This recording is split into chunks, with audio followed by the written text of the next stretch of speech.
यदि कोई दुष्ट मनुष्य किसी माता की गोदी से उसका बच्चा छीनकर उसके आंखों के आगे ही कत्ल करे और फिर उस बच्चे का खून मांस उस माता के मुंह में ठूंसे तो उसे कितनी मार्मिक व्यथा होगी, इसकी कल्पना तो आप कर ही सकते हैं। जिसने ऐसा किया और करवाया है उस पर माता कभी प्रसन्न होगी क्या उसे उपहार आशीर्वाद देगी? प्रैक्टिकली ऐसा तो बिल्कुल भी नहीं होगा। जहाँ तक हो वह माँ उसे दंड और श्राप ही देगी। अपने समाज में इसी तरह पशु बलि फैली हुई है। अपने स्वार्थ के लिए हर साल करोड़ों पशु मार दिए जाते हैं। इससे लाभ होना तो दूर की बात है, उल्टे हानि ही होती है। आज हम इसी बारे में बात करेंगे कि यह कितना सही है और कितना गलत। हमारे वेद पुराण ग्रंथों में इसके बारे में क्या कहा गया है, यह सच है या एक षड्यंत्र? हालांकि यह कम अवश्य हुआ है, पर आज भी गाँवों में यह अक्सर ही देखने को मिल जाती है। यूपी, बिहार, बंगाल, असम, तमिलनाडु आदि राज्यों में यह कुप्रथा आज भी प्रचलित है। हम आगे ये भी जानेंगे कि कैसे कुछ मतलबी लोगों ने अपने स्वार्थ के लिए अर्थ का अनर्थ कर दिया। आज हम 21वीं सदी के विज्ञान प्रधान युग में जी रहे हैं। बिना लॉजिक, बिना प्रूफ के हम लोग कोई भी बात मानने को तैयार नहीं हो, तो फिर इस घृणित कार्य को भी पूरी तरह बंद क्यों नहीं किया गया?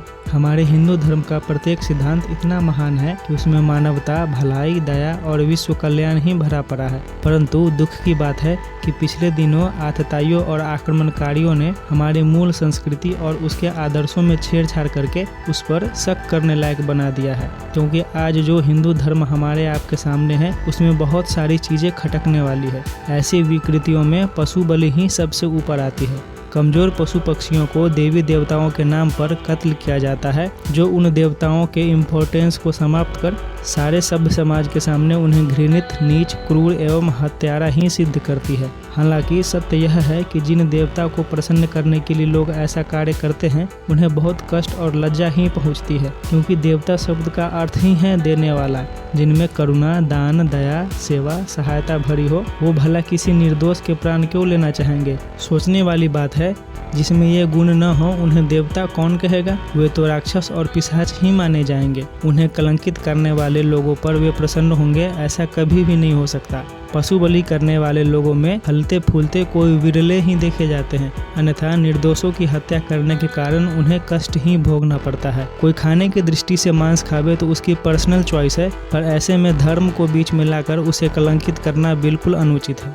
बहुत से काली भैरव मंदिरों में ग्राम देवताओं के चबूतरे पर बकरे, भैंसे, मुर्गे, कबूतरों आदि की बलि चढ़ाई जाती है। यूँ तो आए दिनों ये हत्या होते ही रहती है, पर नवरात्रि में हम जिस माँ की पूजा उपासना करते हैं, जरा सोचिए कि वह माँ ऐसे क्रूर कैसे हो सकती है कि अपने बच्चों का ही खून पिए। जिन मंदिरों में ऐसा काम होता है उसे देखकर तो कोई भी आदमी यह कह सकता है कि यह मंदिर नहीं कसाई खाना है। सच तो यह है कि धर्म ग्रंथों में इस कुकर्म का कहीं समर्थन नहीं है, तो यह घृणित काम शुरू कैसे हो गया? इसके पीछे बहुत बड़ा स्वार्थ और षड्यंत्र छिपा हुआ है। आइए इसे जानते हैं। प्राचीन ग्रंथों में अलंकारिक रूप से दुर्गुण छोड़ने, स्वार्थ खत्म करने एवं परमार्थ में साहस दिखाने के लिए पशु बलि शब्द का उपयोग किया गया है। यहाँ पर इसका अर्थ अपने अंदर की बुराइयों को, जो पशु स्वरूप है, उसकी बलि देने की बात कही गई है। वेदों में बलि का अर्थ उपहार देना या भेंट देना बताया गया है, लेकिन कुछ स्वार्थी लोगों ने जीभ के स्वाद के चक्कर में अर्थ का अनर्थ कर दिया और त्योहारों, यज्ञों के अवसर पर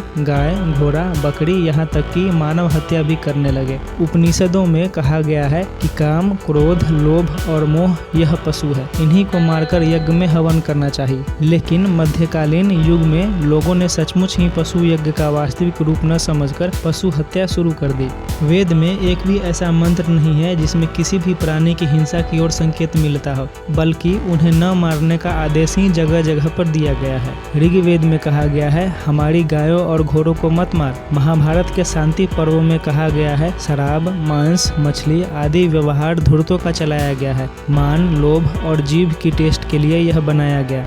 मनुस्मृति में कहा गया है, पशु वध के लिए आज्ञा देने वाला, उसे मार काट कर बेचने खाने वाला मनुष्य घातक होता है। विचार करने की बात है कि जिस पूजा उपासना में यज्ञ आदि होते हैं उसमें छोटे छोटे जीव जंतुओं की प्राण रक्षा के लिए भी पहले ही पूरी सावधानी बरतने की व्यवस्था है, उसमें पशु जैसे बड़े जीवों की निर्दय हत्या का विधान कैसे हो सकता है? पापियों ने बलि शब्द का अर्थ भी वध के रूप में निकाल लिया, जबकि वास्तव में इसका अर्थ है आहुति चढ़ाना, भोज्य पदार्थ आदि अर्पित करना। अपने अपने सनातन धर्म में बलि वैश्व देव यज्ञ का भी प्रचलन है, जिसमें भोजन का कुछ अंश अग्नि को समर्पित किया जाता है, कुछ अंश पशु पक्षियों के लिए भी डाला जाता है। बलि कहलाने वाले इस प्रक्रिया में किसी जीव के वध का तो प्रश्न ही नहीं उठता, बल्कि दुर्बल जीवों को पोषण देने का ही विधान है। विरोध करने पर इन मूढ़मतियों का तर्क होता है कि धर्म के मामले में दखल न देना चाहिए और बलि दी जाने वाली भैंस बकरे को स्वर्ग की प्राप्ति होती है। इसके बारे में शास्त्रों में लिखा गया है कि अगर इस तरह स्वर्ग की सुख की प्राप्ति होती तो सबसे पहले अपने प्रियजनों को ही, फैमिली मेंबर्स को ही बलि देकर उन्हें स्वर्ग में पहुंचा दो। निर्दोष पशुओं को